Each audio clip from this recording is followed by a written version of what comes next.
Okay, everyone. Now we're on to a very exciting part of our day, which is the company showcases. We're really lucky to have 7 organisations who have come to us to outline some live opportunities that they have currently. Each of the organisations are going to talk for 5 minutes, so it's going to be a quick, flashy intro, but you will get the opportunity to ask questions and to delve a little bit deeper at the recruitment workshops that are going to be held later on in the afternoon, or after lunch rather. So at the end of the lightning talks, which are just going to be 5 minutes, we'll ask you to indicate which of the workshops you're going to attend, just so that we've got a note of numbers, and we'll do that by a poll. So we'll just get started because I can see Eleanor Graham from the Centre for Doctoral Training waiting there. So over to you, Eleanor, you've got 5 minutes. Hello everybody. Can everybody hear me? Thumbs up from Heather? Yeah? Okay, great. Hi, my name's Eleanor Graham. I represent the Centre for Doctoral Training, I work at the University of Edinburgh. Earth observation is about gathering physical, chemical and biological systems of the planet using remote sensing, and in our case we're mostly using satellite data. Now, Earth observation has got a lot of applications, so it's used in things like cryosphere, oceans, forestry, land systems, urban systems. We've even got projects that I've done with bees, lots of different areas. But as you can imagine, satellites are producing massive amounts of data, and that really is what we want to address in SENS, is how to analyse that data and make that data useful, and particularly for environmental problems, how we can use that data to help solve them. And that's really where you guys come in. So we are going to be recruiting 16 PhD candidates to start in 2021. We have got 17 who are starting this October, but this is for next October. So these PhD students are going to be based either in Edinburgh, at the University of Edinburgh, University of Leeds, which is another part of the co-directors of the centre, or the British Antarctic Survey in Cambridge, or the National Oceanography Centre, which they have bases in Southampton or Liverpool. And where the students will be based is really dependent on what project they choose to do. So we are looking for people with a strong data science background, and that could be from a degree or a master's in computer science, math, engineering, physics, environmental science, and obviously there's lots of different linked types of qualifications nowadays. For their PhD, which is 3 years, 9 months, our students will all receive a tax-free stipend of around £15,000. They will also get a research support grant, which means that they'll get money to help them with things like attending conferences, and if they need to do field work or any extra training or equipment they need. We'll also make sure everybody's got a really high-spec laptop and access to high-performance computing, which they may need for their projects. The real advantage of SENS is that, as well as just the normal PhD process, we're going to be putting in a lot of training. So in the first year of the PhD, they have 6-week blocks, first in Edinburgh, then in Leeds, and we'll look at lots of Earth observation techniques, we'll do hackathons, we'll work together as a group, and then in the second and third year we've got lots of exciting opportunities. We've got things like trips to the UK Space Agency in Harwell. We're going to do some training on making sure, science communication with the Open University, and hopefully a trip to the European Space Agency, which is in Italy, because we've got links with all the major space agencies, including the one that I get really excited about is NASA. We've got some links there, and there may be possibilities for study visits there as well. We've got great supervisors. I mean, Earth observation is a really, it's quite a sort of tight-knit group of academic staff teams that are all working together. All the students are having multi-disciplinary, multi-institute supervisory teams, so they'll be working between, say, Bath and Cambridge and Edinburgh or whatever. And we've got really good support in that we have got myself and Ruth, my colleague, who some of you will meet hopefully meet later on, who are the centre managers and the academic teams in the university, really there to give the students a lot of guidance and support through their PhD, because we understand it is, you know, a challenging and a lot of hard work for students to do. We are very, very much committed to equality and diversity in our recruitment, and at the moment are trying to really establish best practice in that. So we really want to hear from people with lots of different backgrounds, academic backgrounds, non-traditional routes into education, you know, really trying to open things up for people who maybe might not have thought about a PhD before. You know, they might think that that's just something super clever people do that has got no application to anything. But, you know, we're here to work with people and, you know, make sure that we get the best candidates and we can give them the best possible experience. We also have case partners. So as was mentioned in the last talk about industry, so case partner could be an industrial partner, it could be a non-profit, it could be a government agency. And all our students will kind of work with them during their PhD, but also have a 3-month internship with that company. And that will give them a chance to get some real life experience to apply those skills, and hopefully that makes a really good employment prospect for them when they finish their PhD. So we will be advertising for these PhDs in October. We've got there'll be details about it on our website, and my colleague from University of Leeds, Dr Ruth Amy, will be here in the afternoon session if anybody wants to know a little bit more about the centre. We're hoping the adverts go out in October, the closing date will be January, interviews in February, and we will be looking for people for a 2021 September, October 2021 start. So we've got a website, we've got Twitter, we're not on TikTok yet, sadly, but you never know. And you can email either Ruth or myself or both of us if you have any questions or you want to find out more about it. So thank you very much and enjoy the rest of the day. Cheers. Thank you so much, Eleanor. That just sounds so fantastic, a brilliant opportunity. I'm now going to hand over to Roma English from Talking Medicines, who's going to talk about some opportunities that Talking Medicines have for you. Hello, Roma. You're on mute. Yeah. There you go. Hello, can you hear me? Hello? Hi. Can you hear me okay? Yeah, we can hear you. That's brilliant. Fantastic start for me. So hi everyone, my name is Roma and I'm the data analyst for Talking Medicines. So before I start on most of this, I'll give you an insight to what our company is. So Talking Medicines is a data tech company which was founded in 2013 by Dr. Elizabeth Fairley, who is our COO, Joe Halliday, our CEO, and Scott Cray, who is our business development director. And the company was formed with a vision to capture the voice of the patient in order to drive more effective medicine usage. We're based in Glasgow, we're in Blythewood Square, but obviously given the current situation and COVID-19, a lot of us have been working from home over the last few months. So before I dive right into the details, I think it's really important to start with our core values as a company.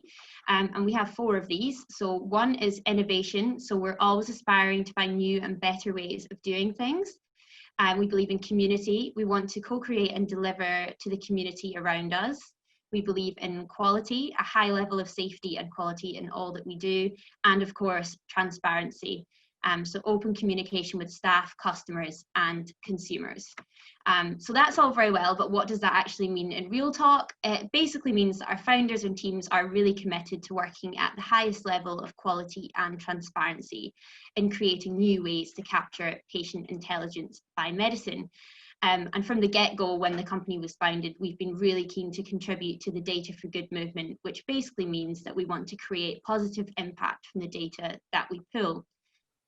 So our vision, which I'll touch more on later in our afternoon session, it's grown arms and legs in the beginning, to be honest, but we now want our data product, EVA, to be the world's AI data service for patient intelligence on medicines. So what type of problems do we solve as a company? One of the main ones is bridging the gap between patients and the pharma industry to evoke a more patient-centric system. For a number of reasons, pharma find it quite difficult to connect with patients, so we want to work with them as an industry to help them understand how patients are taking their medicines at home, how they feel, and what they're talking about as well in relation to their health conditions. Our pharma customers are really excited to work with us because they can see the value in our patient insights. And it's a really exciting time to be working with this industry as well, given the development of new medicines and the acceleration of tech in personalised health, which is another big one. Another problem we're solving is data being used for bad, or promoting the use of data for good.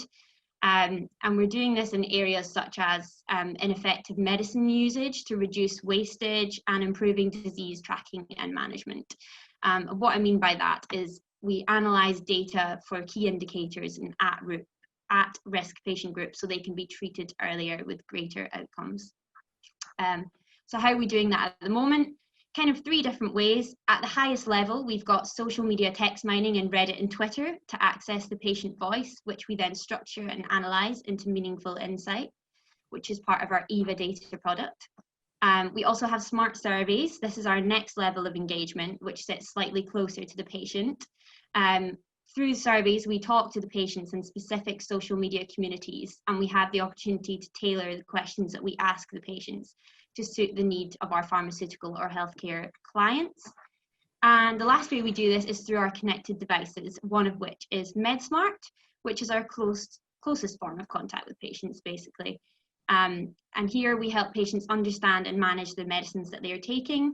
And what do we get back from that? Well, we can see useful data trends on which medicines are being taken in combination with one another, why individuals believe they're taking particular medicines, ages of patients, and much, much more.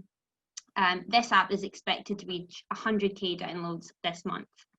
So, with so much going on at Talking Medicines, our team is becoming too small. We're reaching a new exciting stage of development, and we want to grow our team with A players. We're always on the lookout for talented software engineers and data scientists, so we want to hear from you. If you like the idea of being involved with a health tech company, are passionate about doing good with data, or simply want to find out more about our journey, what EVA is, and the opportunities we have going at Talking Medicines, then please tune into our workshop this afternoon. Thank you so much. Thank you so much, Roma. I can't believe you got so much packed into 5 minutes. So you can continue this conversation later on this afternoon. Now I'd like to welcome Shan Douglas from R3 IoT to tell you all about her company. Hi guys, sorry, just technical issues. Oh, hello. Hi there. Hi there. So Shan and Stephanie. Yeah, it's the two of us today. Welcome, both of you. Thank you, and we're really happy to be here, and thank you for having us today. So our introduction is going to be fairly short and sweet, so I didn't think you could get so much information into 5 minutes, so really well done, Roma. We both work at R3 IoT, which is a kind of small startup based in Glasgow that specialises in satellite communications and Internet of Things sensing. So what we do here is we provide connectivity to assets and systems that are in the rural parts of, at the moment, Scotland, but we are looking to branch out to globally, because actually at the moment 90% of the world doesn't have a connectivity of any kind. So, you know, that's a problem we need to solve because, for example, we work in several different verticals, one of which is aquaculture, so fish farming. A lot of our clients are based off in the Highlands and they have their fish farms in the water. So, you know, how do they get their information? How do they monitor the oxygen levels, the temperature of things? In renewables, how are offshore wind assets being monitored? You know, because there's no Wi-Fi, there's no 3G, there's no 4G. So that's really what we specialize in here. It's a really fantastic environment. We're a growing team that's managed to expand throughout COVID, which has been fantastic. I actually just joined the team during lockdown, so that's been interesting. So it's actually nice being in the office with my colleague Stephanie here, because that's rare. But it just means that we have, we're bringing on new skills every day, and actually Steph's going to go into a bit more detail of what we're looking for. But we're a great company for solving problems and really making that difference. And the thing is, our technology is applicable to so many different industries. So at the moment, we're focusing on renewable energy, aquaculture, rural healthcare, so making sure that we can support those who are out up in the far reaches of the Highlands and Islands, to make sure they're getting the care they need. Also water, so utilities and things like that, and environmental monitoring, so air quality control and things like that. So it's a really nice, diverse thing that we do here, and it's just a fantastic kind of, advancing industry. Yeah, so thanks, Jan, for that quick update. So yeah, we'll be spending some time this afternoon kind of going more into some of our projects that we're running just now. One of them is with the European Space Agency, so we'll kind of delve into that a wee bit later for anyone who'd be interested in finding out some information about that. And just a quick high level opportunities. So we're looking at potentially bringing in a data scientist and junior software developer roles. So we are kind of looking for new talent and skills to bring into the business, and like Shan said, we are a startup, so there's a lot of benefits to kind of go with the startup kind of environment, which we'll cover this afternoon. So if you're interested, we'll see you then. Thank you. That's absolutely brilliant. Thank you. Sorry, I can't mute myself. I'm muting myself on and off. That's not a good thing. Thank you very much, Shan. Thanks, guys. Fantastic overview, and I'm sure there'll be lots of people wanting to pick up those conversations later on. And now I'd like to introduce Deepak Srinivas from Accenture. Hello, Deepak. Hi. I only have 5 minutes, so I've prepared a pretty small slide because it's really difficult to pack all the information that Accenture has. So I'm a data architect within the Scotland practice of Accenture, so I fall within the strategy and consulting branch. So we have 3 others as well. We have Accenture Interactive, Technology and Operations. So the reason I came in today is to generate enough interest, hopefully, among all of you to tune in for later today, where I'll be joined by my recruitment colleague as well, to actually give a bit of overview on what sort of roles we have for this year, what sort of graduate schemes, experienced hires, and things like that. So most of you would have probably heard of Accenture somewhere in the last few years. So as it is, we work with more than 75% of the Fortune 500 companies. So we have a little more than 500,000 people now around the world. So, so I myself joined Accenture back in 2010. And in the last decade or so, we have more than doubled in size. So which means the good news is we are still looking to recruit a lot of people this year as well, within Scotland and all over the UK as well. So my colleague, Daniel, will be joining me later today to give an update on what sort of recruitment we're looking to do, where are the openings, and what sort of people we are looking for.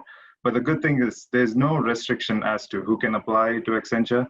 So the most important thing, I guess, is whether you want to work in one of the roles that we have and you are the right fit.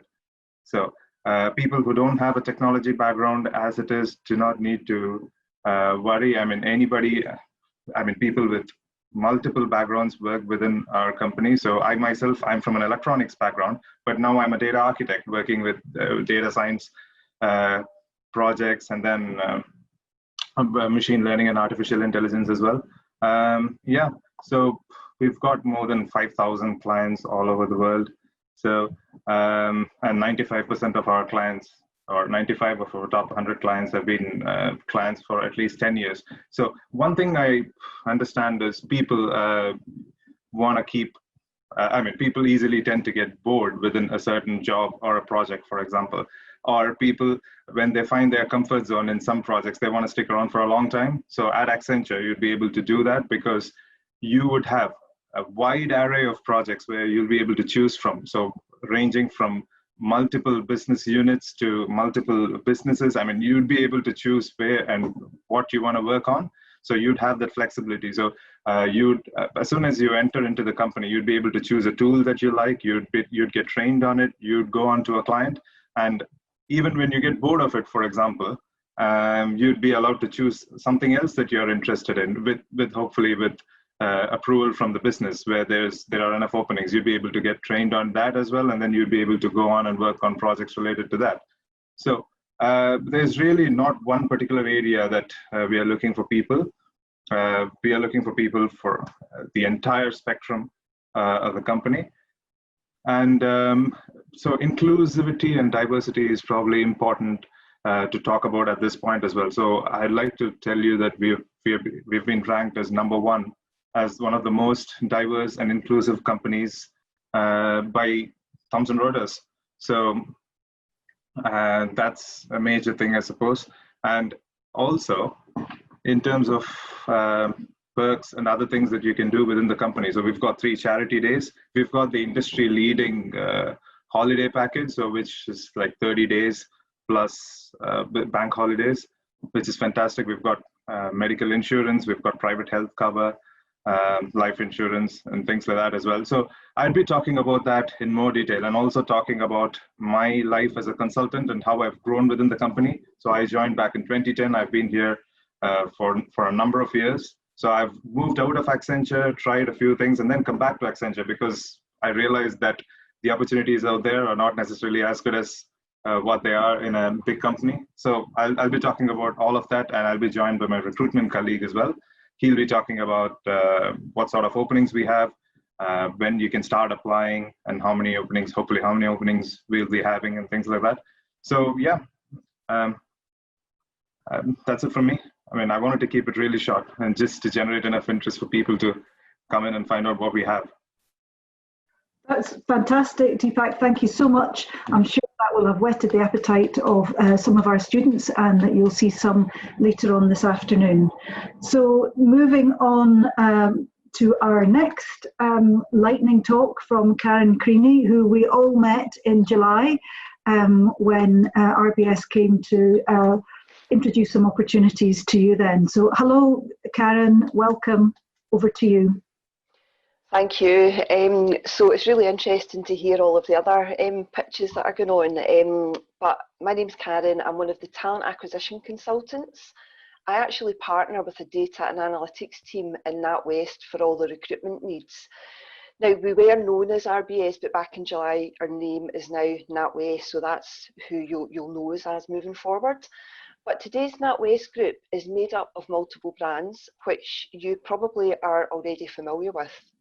We've got Natwest, we still have the Royal Bank of Scotland, and we've got Coutts, which you may know as the Queen's Bank, and then we've got Lombard, but that's just to name a few of the brands. But one thing we all have in common is our purpose and our values. Our purpose is to champion the potential of people, families and businesses, and we focus on 3 areas there. We support and we drive enterprise. We provide confidence through learning, we help young people learn, and we combat climate change. We're taking bold actions to drive the UK transition to a low carbon economy. But here at Natwest, it's important you have access to different ways of working to fit around your lifestyle. And we believe flexible working can make a real difference to your well-being and your professional development. And in turn, it can benefit the customers that we serve.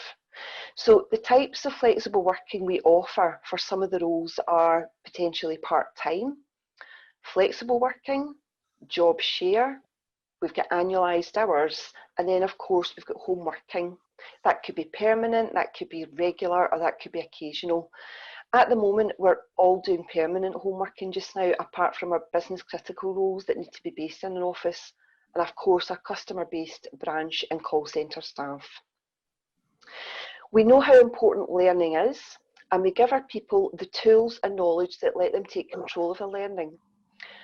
And we offer career development events. I'm actually part of an internal team who deliver these internal events for all our staff. And this is to talk about career moves, to help with CVs, to help with interviews, and to help with ideas for developing your own skills and for networking. Moving on to diversity. By understanding the needs of our colleagues, which in turn allows us to attract even more great people to work here, we hire the best people for the position on offer, regardless of gender, race, culture, creed, or physical ability, and we always will. We're disability smart. We're rated as a leader in the UK government scheme for helping disabled people into employment. And with a gold rating, we're in the top 1% of the UK organisations for disability performance. And through accessible technology, everyone can use our website. We're also LGBT innovative. Being inclusive goes right to the heart of our culture. That's why joining us means joining a business where everyone can be themselves and feel accepted for who they are. And some of the ways we're addressing this balance are introducing inclusive workplaces and policies for the LGBT community. And the diversity of our team reflects the diversity of our customers, and that's why we set ourselves a goal of identifying, developing and appointing at least 14% Black, Asian and minority or BAME leaders by 2025. And finally, salary. We believe that rewards are about more than just the salary you receive for a job well done. And we know that no one knows what's right for you better than you do. So we offer a range of flexible benefits. We give you the chance to choose what's most important for your lifestyle today and for your future tomorrow. And at the Natwest Group, you can choose from a range of benefits, including insurance option, everyday shopping vouchers, and loads of other benefits. We've got our own online discount shopping site. We can purchase Natwest Group shares, or we can give to our favourite charities. At Natwest, our data innovation team work across all of the business areas and functions within the bank.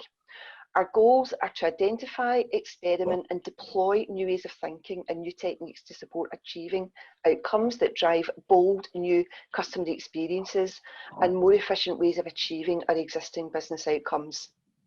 So come along and join our session today at 3:35 and meet our data SMEs who'll be talking about, among other things, the specific opportunities that we have in the data engineering and data science space.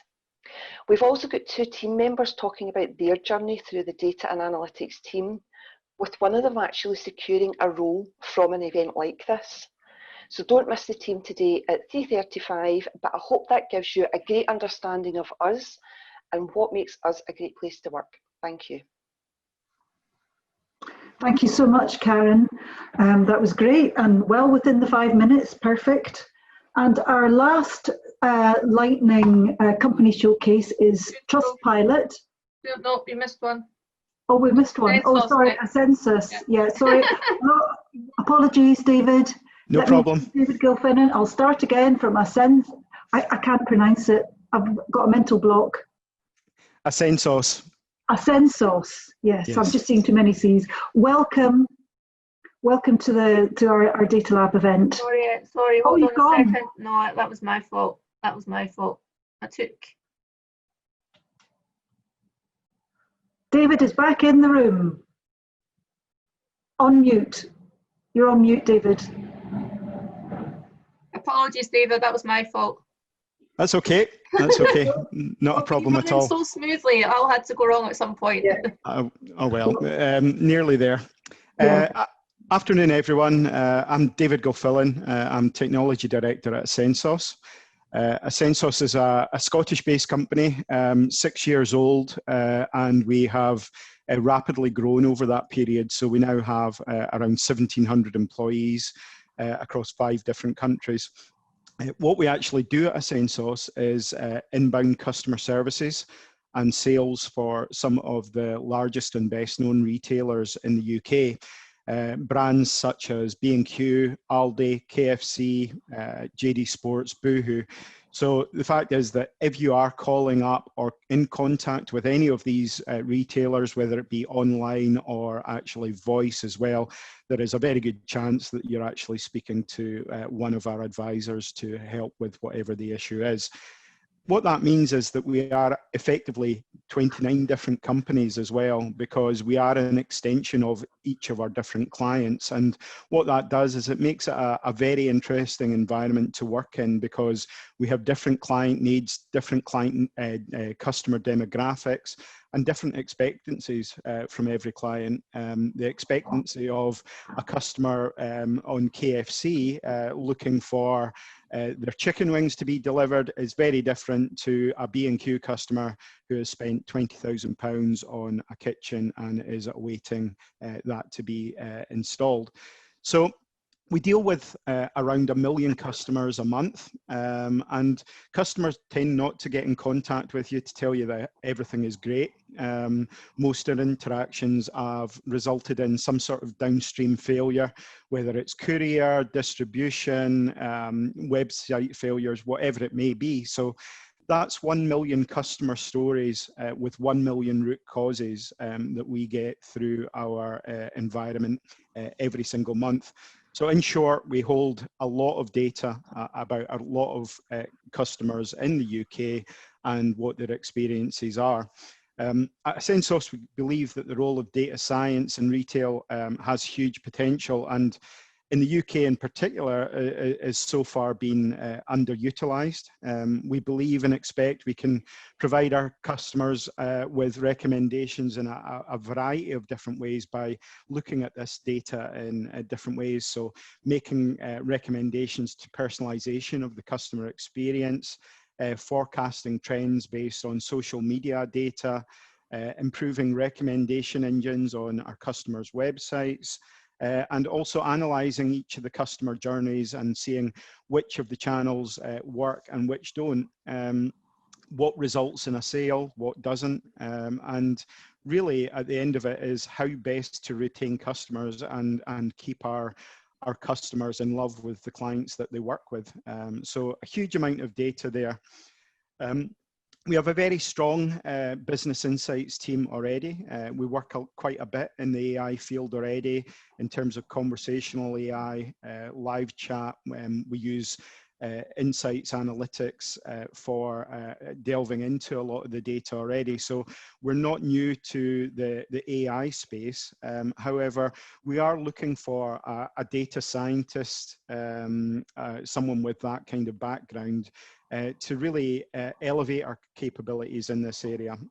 It will be a new position, and with that in a new area for us as a business as well. So the variety and scope is significant, and certainly it will be a role that will be varied. You know, one month you may be looking at data from B&Q on how best to retain customers. The next month you might be looking at forecasting data for Boohoo so that we can look at their Christmas ramp period. So it really will be quite different, you know, from month to month. And as I say, that's what kind of makes the environment that we work in exciting. So looking forward to speaking to you in more detail this afternoon around some of the things that we are already doing, but how we would like to really enhance that further with the right people in place. So many thanks for your time. Thank you so much, David. I'm sure you'll meet some of our students later on this afternoon. Thank you very much. Now I'd like to introduce our final company, Trustpilot, and Ruth Anibaba. Hello, Ruth. Hi. Hi. Hi, Marianne. Thank you. Hi, everyone. So thank you again for welcoming me to this. I'm really excited to be a part of this. So my name is Ruth, and I work at Trustpilot based in Copenhagen at the moment. So I'm on the talent acquisition team, mainly focusing on the data, product and tech build out of our team. So we've recently opened a new tech hub in Edinburgh. And our aim is to build out at least 30 to 35 positions over the course of this year and next year, and hopefully create more local partnerships similar to the one that we're doing now with Data Lab. And again, our reason for sort of creating this office was to accelerate our efforts with fraud detection, specifically for data analytics and also for data science teams. So we've recently filled 8 roles, and over the course of the next couple of months, we want to fill a couple more positions. So that would include data analyst roles, it would include data scientist positions, and also some junior back-end and front-end engineer positions as well. Currently at the moment, we have 830 employees worldwide. We're based in 8 different offices in 6 different countries, and we have 42 nationalities that we're really proud of. And to go onto our diversity efforts as well, we are currently creating new initiatives to tackle how we are hiring and really question our thought process to when we're bringing people on board. But later on, I'll go into more depth of how our teams are going to look in Edinburgh, the vacancies that we have open, sort of what we do, how we do it, and get to know why we built up this new hub in Edinburgh. So please join later. I believe my slot's at 4:15, and then I can go through a little bit more detail about us and what we're doing.